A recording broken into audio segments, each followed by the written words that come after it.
আইনো গো বাড়িতে গুড়া মাছের তরকারি কিংবা শুটকি তরকারি রাঁধছে, রাঁধলে তাহলে লইন গে যাই। ভাই গো বাড়ি নিশ্চিত আলু ভর্তা করছে ভাই, আমার একটু দিন ভাই।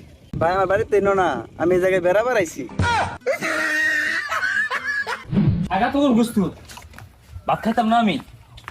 কি এক গুস্তু রাঁধছে পাইছে, সারাদিন গুস্তু গুস্তু গুস্তু কইছি শুটকি মুরগি রাঁধবার লাগে রাঁধে না, দিয়ে পারাত যায় তরকারি ছিল লই খালা করো। কি কো বাজান? খালা একটু আইছিলাম, একটু দুন যাইবো। তাওয়াটা তো খারাপ কে বাজান? না মানে খালা সে তুমি কে গুস্তু খাইতে খাইতে আর ভালো লাগে না, ওই একটুকা মাছ শুটকি মুরগি থাকলে একটু তরকারি দিতেন, সেটা ভাত খাইতাম। আমগরে তো গুস্তুই রাখছি, তোমার খালো আবার গুস্তু ছাড়া খাইবা পায় না। এই একটা না এক সপ্তাহ গুস্তুই খাইবো। খদা খদা খদা এই দলিতদের বেটি করতে আইছে, এই খালুডারে খাইয়ে বেড়াইছে। হ্যাঁ 100 তোরা গুস্তু খাইবো, আর জীবনে কিনে না তো গুস্তু আর পাইছো না।